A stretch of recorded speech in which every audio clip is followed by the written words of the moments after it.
Airhorn Project at HSA or yung hashtag Maxi Brake natin sa unit ni Boss Ray. Ayan. Nung dumating mga kabisyo yung unit, naka-schedule siya para dito nga sa nabanggit kong HSA.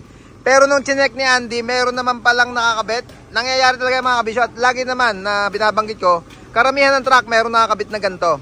Wiring ang tinignan ni Andy kaya nakatipid si Brother Ray ng HSA.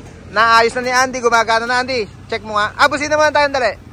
Yung dual trumpet mga kabisyo. Yan, okay na jet Inoue yung nakakabit dyan ngayon. Andy yung HSA nga natin. Yan. Abante mo bagya. Ayan, pigil na pigil talaga. Pakawalan mo ulit, tas neutral mo lang, pakawalan mo. Yan, yung lulusong na siya. Luluwag na yung apat na gulong. Ito yung isang mga katanungan na nagme-message sa akin. Nagugulmihanan sila. Kung napindot daw nila, tumatakbo yung elf mo, brother. Napindot mo, hindi siya gagana.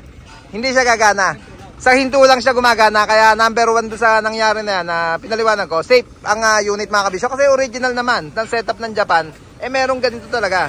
Yun nga, ulitin ko, hindi siya gagana pag tumatakbo kayo kahit pindutin nyo. Hindi siya gagana. Sa traffic lang siya gagana. Pahon, palusong. Pag loaded kayo, yan mga kabisyo, laking bagay na itong Maxi Brake na ito. Kaya pa-schedule na rin kayo. Tawag kayo sa number na naka-plus sa screen natin pag gusto nyo magpakabit ng ganito. Sabi ko kay Brother Ray, ikaw na bahala kay Andy, pangkapi lang. Kaso sa Starbucks nagkakapi yan. Yan mga kabisyo, yung balik na sa Maxi Brake, dual valve din yung kay Brother Ray. Harap at likod na gulong ang pinipigil nung kanya. Yan, kaya sinabi ko nga, inayos lang ni Andy yung wiring. Marami kaming nahipunan na ganyan nahimas na nagpa-schedule ng HSA, pero meron na yung anla. Ang ginagawa ni Andy, switch na lang. Kine-check muna namin yung wiring, kine-check ni Andy. At pag all goods naman, talagang laki ng natitipid nyo. Kasi gawa nung silipin nyo sa ilalim, sa pagitan dito sa may chassis. Yan, dito nakalagay yan mga kabisyo, yung HSA valve na ito. Makikita nyo naman agad. Kasi ito yung connection galing sa master sa taas. Yan.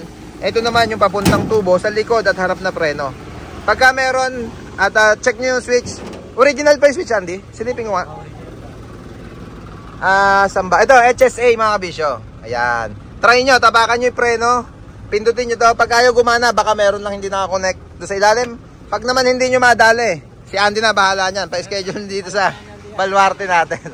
Sabi ko, pangkapi lang ni Andy. Pwede na umagat hapon nagkakapi to sa Starbucks Mabisyo. Yan, all good sa Airhorn Project at yung Maxi Brake natin. Speaking of brake mga kabisyo, meron pa tayo ditong isang kabisyo natin. Naghahawan lang at para pagdating ng mga 10-wheeler natin. Sumasabit kasi sila dito. Meron pa kasi tayong PMTC na parating mga kabisyo. Yan. Sir, ito yung unit mo daw. D7 project tayo. Oo, tsaka Airhorn. Airhorn din. Yan. Busina at D7. Nagtagal ko ng gusto. Yan, sir. Nandito ka na sa Baluarte. At isa-set up lang mga kabisyo. D7 brake naman to. Yan. Nag-set up din tayo ng D7 na preno at busina nga daw sa unit ni sir. Sir, saan ka pa galing? Valenzuela.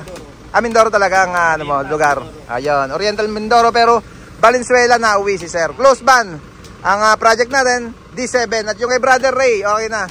Okay na, brother. Yan. Pag okay na lahat yung gawa natin. Okay na. Sir, sandali lang po. Setup lang yung gamit. At puro preno, usapang preno tayo ngayon. All goods naman mga kabisyo. Kaya yun ang unahin sa mga unit natin. Kasi safety ng unit yung mga binabanggit ko na yan. D7 at yung Maxi Brake natin. Iyan